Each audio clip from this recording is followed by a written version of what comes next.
Let's bring you right up to date with what is happening in Nepal and Tibet. Rescue teams are responding now to a massive flash flood in northern Nepal. It has swept away entire villages. At least 19 people are confirmed to have died, according to police. There are fears the number of casualties could rise. The Nepal Tourism Board is working to account for hundreds of travellers, they say, in the area. They are now saying over 380 travellers are currently missing, and most of them are foreigners.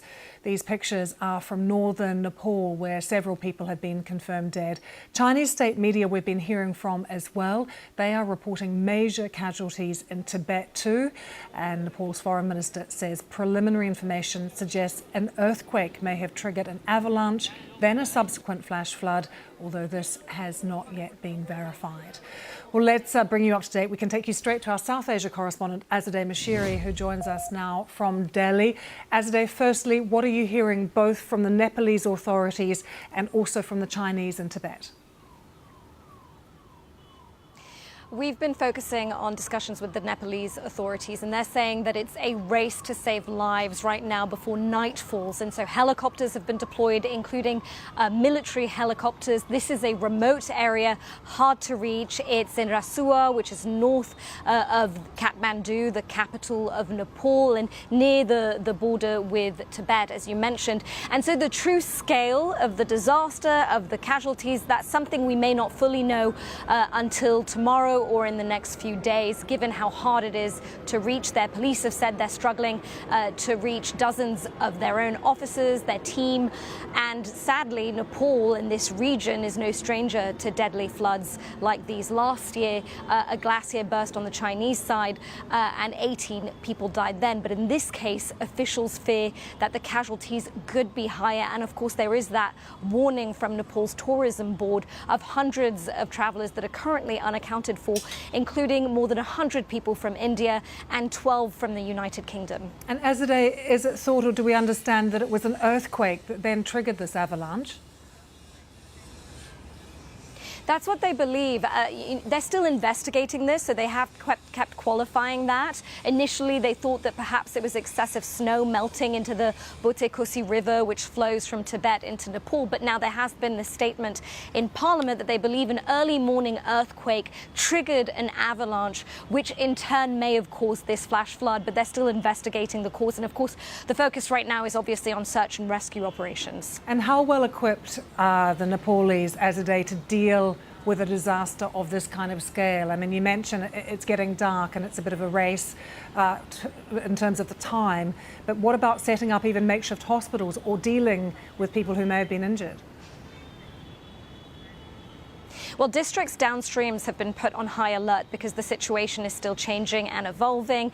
There are many people in this area that will be living near riverbeds, and so it doesn't matter how prepared or equipped you are, you're still at risk, and so they're telling people to take precautions. They do have at least 17 helicopters that have been deployed, but again, you're fighting against the terrain and the weather conditions. The wind has meant that it's also very difficult for these helicopters to reach those who are most in need, and there is also significant infrastructure that is said to have been damaged. They believe hydropower stations may have been damaged. Workers may have been working there as well.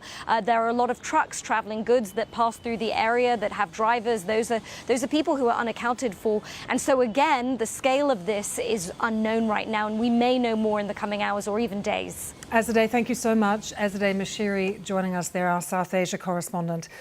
We have some footage to show you. Now, it is quite distressing. I haven't yet seen it myself, but I just need to tell you that we understand some of this is distressing. It is CCTV footage from the region, and what you will see here is the moment that people attempted to flee seconds before that devastating mudslide engulfed the border crossing between China and Nepal. As you can see, there are so many people madly running away. They're desperate to try and escape before this completely gets smashed away. Now, we have edited this to take out some of the more distressing elements, but that just gives you a sense of how sudden it was for people there. Apparently there was no sense of warning, and you can just see how devastating that moment was from that CCTV footage.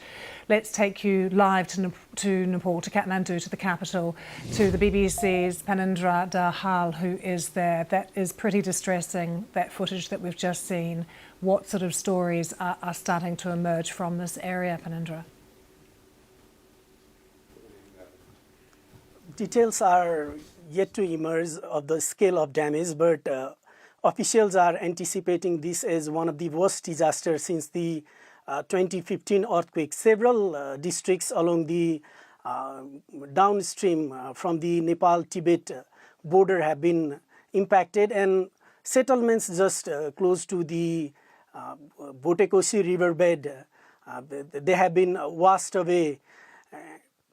Police officials have confirmed they have recovered 19 dead bodies, but we are hearing from different districts that people are registering complaints of their relatives missing in those areas.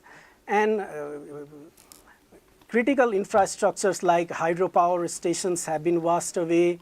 Several trucks that carried cargo from Tibet through that route have been washed away, and drinking water supply, road supply, they have all seen severe damages. Officials are now racing against time on how to manage the flood-affected victims. The government has said it will provide temporary accommodation, food and drinking water, among others. And they have said that they are making a blueprint on how to address communities that are impacted by the flood. And Phanindra, what is the latest from the tourism authorities about who might be missing, the foreign nationals as well? I mean, I appreciate you've just been saying many local people reporting concerns about their loved ones that they haven't been able to contact. But what about the tourists? There are actually two kinds of pilgrims who are missing. Firstly, it is one of the main route that connects to Mansarovar, a popular tourist site in Tibet, and hundreds of people in this region choose this route to go to Tibet. And now another sacred Hindu festival of Janai Purnima was also approaching.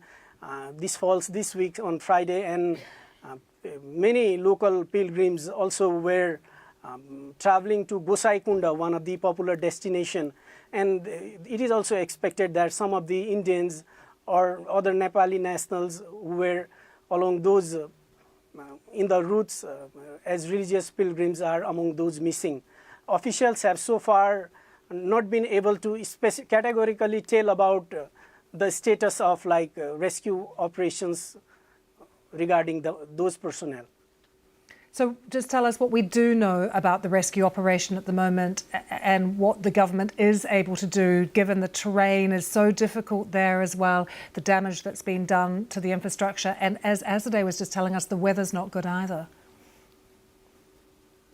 Yeah, in the early morning, officials were saying that it was even difficult for them to find a place to land helicopters. But now they have managed and they have said they have rescued around 88 persons from different sites and brought few dozens to Kathmandu for medical treatment. Hundreds of people are still stranded. I just spoke with the spokesperson of the Nepal Army. He said military helicopters were dispatched to rescue nearly 115 stranded persons on a single village in Rasua district. Officials have urged private airline operators to allow the use of even private helicopters, because they want to mobilize everything at the disposal of Nepal to conduct these rescue and relief operations. Officials are saying that nearly 1.5 dozen helicopters have been mobilized for rescue efforts, and apart from that, police personnel, soldiers and armed police force have also been dispatched from ground to search in the impacted areas. Phanindra, very good to get that update from you. It's devastating what you're describing and what appears to be emerging in Nepal. Thank you so much. We'll be back with you throughout the day, of course. Let's bring